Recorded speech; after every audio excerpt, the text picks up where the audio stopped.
Welcome back friend, मैं Mirza Faizan bag और आज हम बात करने जा रहे हैं एक इम्पॉर्टेंट टॉपिक की जिसका नाम है कॉपीराइट। तो हम बात करेंगे कॉपीराइट क्या होता है, कॉपीराइट इंडिया में क्या क्या लॉ हैं, इसके डिफरेंट डिफरेंट क्या सेक्शन देखेंगे हम लोग और इनके जनरल प्रिंसिपल्स क्या है कॉपीराइट के। ठीक है। और क्या क्या अगर बाई चांस अगर किसी को कॉपीराइट क्लेम लगाना है या किसी पर लग जाता है तो उस पर क्या क्या कितने साल की जेल हो सकती है और क्या क्या उसे पनिशमेंट मिलेगी। ठीक है, मतलब कि उसे कितना पैसा देना पड़ेगा। स्टार्ट करते हैं टॉपिक कॉपीराइट।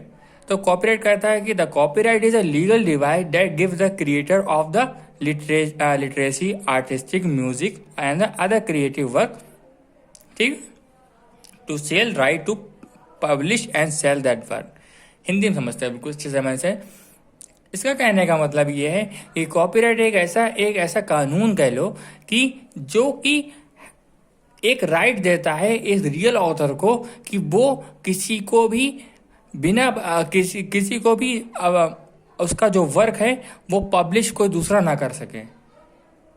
मान लें कि अगर एक रियल कंटेनर हूँ, रियल क्रिएटर मान लो, और मैं एक यूट्यूब वीडियो डालता हूँ तो उसमें तो हो सकता है मेरी कोई वीडियो कोई और अपलोड कर दे अपने चैनल पर, तो मेरा राइट ये है कि मैं उसके रोकूं, मैं उस पर लीगल एक्शन करूं। तो यही कहता है कि एक लिटरेसी वर्क मतलब कि एक रिव्यू आर्टिकल हो सकता है या कोई रिसर्च आर्टिकल हो सकता है या कोई बुक हो सकती है जो कि दूसरा कोई प्रोड्यूस कर दे, दूसरे की फोटो कॉपी करा के बेच दे और वो काफ़ी पैसा कमा ले मेरे मेरे मेरे काम पर, तो मैं उसे रोक सकता हूँ। मेरे पास राइट है जिसे हम कहते हैं कॉपीराइट। आर्टिस्टिक आर्टिस्ट भी ऐसे होते हैं, आर्टिस्ट मतलब कि जो समझ सकते हैं, जो हीरो वीरो होते हैं तो उनका भी एक अच्छा तरीके से होता है, डांस परफॉर्मेंस होती है, तो वो बात अलग है। म्यूजिक आपने देखा होगा कॉपीराइट क्लेम यूट्यूब पर भी आता है काफ़ी बार है, तो अगर म्यूजिक आ जाता है, म्यूजिक क्लेम आ जाता है तो ये भी प्रॉब्लम ऐसी है। वो क्यों? क्योंकि वो एक रियल ऑथर जो था, रियल म्यूजिशियन था, उसने लिखा है लेकिन आप अपने चैनल पे यूज़ कर रहे हो। अदर देखते हैं अदर क्रिएटिव वर्क, तो ये उसको रोकने का काम करती है। तो मैं क्या करूँगा, अगर मैं रियल कंटेनर हूँ, रियल मैं बना रहा हूँ किसी वीडियो को, मैंने मेहनत करी है उस पर, तो मैं ही उसको बेच सकता हूँ, मैं ही उसे पूरी तरह से पब्लिश कर सकता हूँ, ना कि कोई दूसरा। तो यही है सिंपल वर्ड में हमारा कॉपीराइट। और अगर आपको ये वीडियो अच्छी लगती है तो लाइक करिएगा, सब्सक्राइब कीजिएगा। तो लॉ क्या है हमारे इंडिया में कॉपीराइट के लिए? तो कॉपीराइट के लिए क्या है ना, the copyright act 1957 amended in 1983, 1984, 1994, हाँ, और हो गया 1999 और 2012। तो काफ़ी बार अमेंडमेंट हुए, काफ़ी चेंजेस आए हुए हैं कि किस पे बेस पर ये लॉ कॉपीराइट के लिए।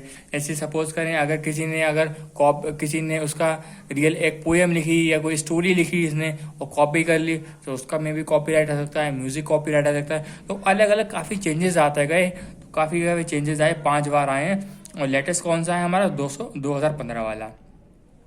ठीक है, आगे बढ़ते हैं। कहता है कि general principles governing copyright law, मतलब कि कौन कौन से सिद्धांत का लॉ, कौन कौन से रूल ये फॉलो करते हैं कॉपीराइट लॉ। कहता है कि it is a statutory right, मतलब कि काफ़ी ऐसा राइट है which act to be follow. कहता है कि not mandatory to register copyright visit automatically. जाहिर सी बात है, ऐसा नहीं है। सपोज करो, मैं फिर से एग्जांपल ले लेता हूँ। मैंने बुक लिखी सपोज करें, और उसका मैंने क्या करा, उसको मैंने पब्लिश करा दिया मतलब कि उसको मैंने क्या करा, पब्लिश करा के मैंने मार्केट में भेज दी। कोई दूसरा बंदा अगर आया तो उसने मेरी यूज़ करी कॉपी, उसने मेरी सारा कंटेंट यूज़ करा, उसने अपने नाम पे यूज़ करके मेरा कंटेंट और उसे फॉलो कर दिया और मार्केट में बेचने लगा। तो उसमें क्या होगा, मुझे कहीं रजिस्टर कराने की ज़रूरत नहीं है कि मैं अपनी बुक लागू करने जा रहा हूँ मार्केट में, इसके लिए फलाना ढिमकाना। और भाई मज़ा आया, और मैं ये जो मज़ा है हिंदुस्तान के हर व्यक्ति को देना चाहता मैं एक सर्टिफिकेट मिलेगा, ऐसा कुछ नहीं है। मैंने बुक लिखी है तो मैं अपने पब्लिश कर सकता हूँ क्योंकि मेरा राइट है ये ऑथर का। लेकिन और दूसरे का नहीं है कि वो कॉपीराइट उसका यूज़ करके कॉपीराइट ले ले उसका, ऐसा कुछ नहीं होता है। कहता है पब्लिश अनपब्लिश वर्क भी, हाँ, कैन बी रजिस्टर्ड। जाहिर सी बात है, पब्लिश हो अनपब्लिश्ड हो, वो भी कॉपीराइट के लिए भी रजिस्टर हो सकता है। आगे देखते हैं लिटरेसी वर्क। लिटरेसी वर्क कोई भी मान के चले, अगर आपने कुछ लिखा है, राइटिंग लिखा हुआ है ना, कोई पोएम लिखी हुई है या कोई कविता लिखी हुई है, या आपने कोई ऐसा कोई रिसर्च वर्क करके रखा हुआ है बहुत इंपॉर्टेंट। अब देख लेते हैं ये क्या मतलब है, लिटरेसी वर्क का मतलब क्या ही है।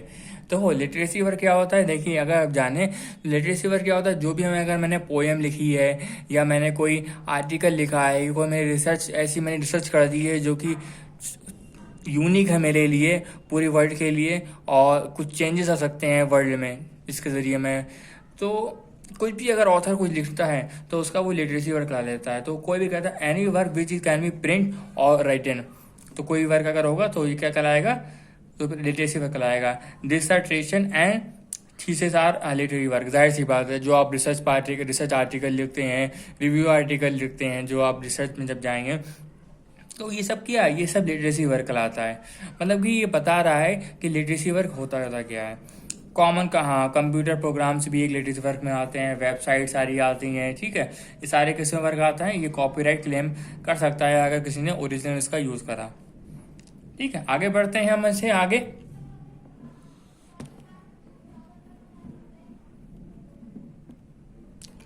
हाँ, अब देखते हैं कि protection not granted by copyright, मतलब कि क्या क्या चीजें। चलिए अब देख लेते हैं कि protection not granted by copyright law, मतलब कि अब क्या है ऐसे हैं जो कि कॉपीराइट लॉ में आपको नहीं मिलेगा। क्या है, टाइटल बाय देमसेल्फ और नेम्स, मतलब कि अपोज करें मैंने कविता लिखी, छोटी सी मैं बता रहा हूँ कि उसमें मैंने क्या करा, तो मैंने उसका नाम लिख दिया द प्लांट लिख दिया, ठीक है। तो हो सकता है दूसरा ऑथर आके द प्लांट का यूज कर ले, लेकिन उसकी पोएम अलग होना चाहिए, वो सेम नहीं होना चाहिए जिसका कंटेंट है। तो नाम क्या, टाइटल सेम हो सकता है, शॉर्ट वर्ड यूज कर सकता है, कुछ कॉपीराइट नहीं लगेगा, शॉर्ट फ्रेजेस भी यूज कर सकता है, कॉपीराइट नहीं लगेगा। प्लॉट ऑफ फैक्चुअल इंफॉर्मेशन, हाँ जाहिर सी बात है, सपोज करें कि बहुत से रिव्यू आर्टिकल्स होते हैं, सपोज करिए कि अगर मुझे क्या करना है, मुझे एक यूट्यूब वीडियो बनानी है या मुझे कुछ कंटेंट एक राइट लिखना है, तो मैं किसी का यूज़ कर लूँगा, लेकिन वो फेयर यूज़ होगा। मैं उसको एक मतलब कि सपोज करें अगर मैं उसका कंटेंट यूज़ करूँगा तो मुझे उसका साइटेशन देना पड़ेगा कि मैंने ये फला इंसान से मैंने ये नॉलेज ली है, और अगर आपको देखना है तो आप डिटेल करके डाल सकते हैं, है ना। तो उसका लिंक लगा सकता हूँ मैं यहाँ पर। आइडिया और कंसेप्ट भी आप उसका ले सकते हैं, लेकिन पूरी तरह से कॉपी नहीं हो सकता है, ठीक है। आगे देखते हैं क्या बोलता है, राइट अंडर कॉपीराइट, क्या कॉपीराइट के राइट्स हैं। कैसा है, सेक्शन 14 में right of honour of literacy, dramatic, music, artistic work, cinematography, film, sound recording. तो मतलब कि पूरी तरह से अपने करो, जो भी आजकल म्यूजिक आते हैं, तो अगर हमको यूज़ करना चाहते हैं तो हमें उसके लिए उसको प्रॉपर क्रेडिट देना पड़ता है।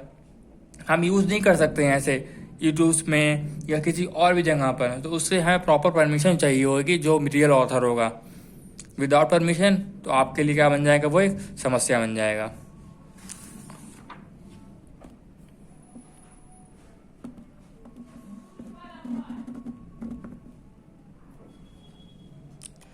अब देखते हैं हम कि सेक्शन 37 क्या है।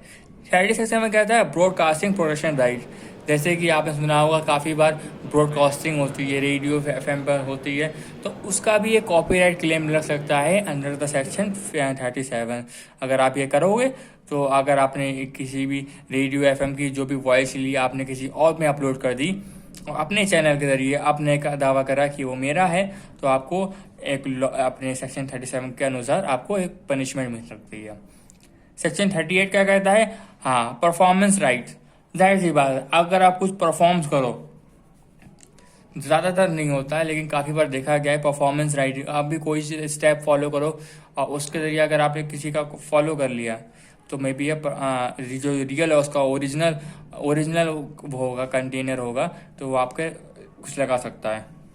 आगे बोलता है section 38A exclusive right for performance. जाहिर सी बात है, वही बात आ गई, परफॉर्मेंस के स्टेप्स हो सकते हैं या और भी चीज़ें हो सकती हैं जो कि इन्वॉल्वमेंट रहता है सेक्शन 38A में। 38 आई थिंक B होगा यहाँ पर। तो ये बी होगा। कहता है कि moral right of the performance, तो मोरल राइट्स भी उसके काफ़ी कंजर्व रहते हैं अंडर द कॉपीराइट। ठीक। सेक्शन 53A कहता है resale share right in original copy. सही बात है, आप जो बुक्स देखते हैं अब रियल यहाँ पर आएगा, तो आप ये लिख सकते हो ऐसा एक नंबर में आ सकता है कि 38A जो सेक्शन है कॉपीराइट लॉ का, तो वो कहता है कि रीसेल नहीं कर सकते किसी कॉपी का।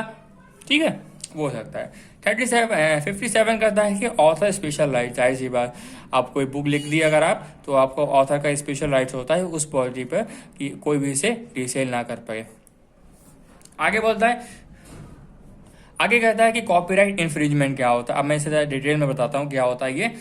It is the use of work protected by a copyright law without permission. ठीक है, मतलब कि वो कोई भी अगर चीज़ अगर होगी, मैंने उसका यूज़ कर लिया किसी चीज़ का, और मैंने उसे परमिशन विदाउट परमिशन उससे सारा उसका जो रियल ऑथर था उसका कंटेंट चोरी कर लिया मैंने। इन्फ्रिंजमेंट समझते हो, कह सकते हो कि एक टेक्निकल वर्ड में कह सकते हो इन्फ्रिंजमेंट मतलब कि चोरी करना किसी चीज़ का। कोई म्यूजिक हो सकता है, किसी का ऑथर की नोटबुक हो सकती है, कुछ भी हो सकता है। ठीक है। For infringement certain exclusive right granted to the copyright holder such as the right to produce, distribute, display और परफॉर्मेंस। जाहिर सी बात है, तो बता दिया इन्होंने कि क्या राइट होते हैं जो रियल ऑथर होगा कि वो उसको क्या कर सकता है, उसे बेच सकता है, उसकी कॉपी बनवा सकता है, उसको डिस्ट्रीब्यूट कर सकता है और उसको परफॉर्मेंस कर सकता है। ये सब कुछ राइट किसके होते हैं, ये कॉपीराइट वाले के, जो कॉपीराइट उसका असली होल्डर होगा। आगे देखते हैं कि पेनाल्टी ऑफ कॉपीराइट इन्फ्रिंजमेंट। तो देख लिया, सबसे बड़ा खतरनाक चीज है यहाँ पर। A court can assess court, a blamer can be imprison tomorrow for sure. Up to the 5 years। जाहिर सी बात है, अगर कोई बंदा अगर करेगा कॉपीराइट इन्फ्रिंजमेंट करेगा तो उसे 5 साल की सजा होगी और फाइन हो सकता है लगभग आप देख सकते हैं कि लगभग $2.5 लाख लगभग उसका क्या हो सकता है, उस पर ऑफेंस लगा सकते हैं कि आपने गलती करी, आपने कॉपीराइट लॉ को तोड़ा है, तो इस पे आप मनी भी देना पड़ सकती है जो कॉपीराइट लॉ को तोड़ेगा।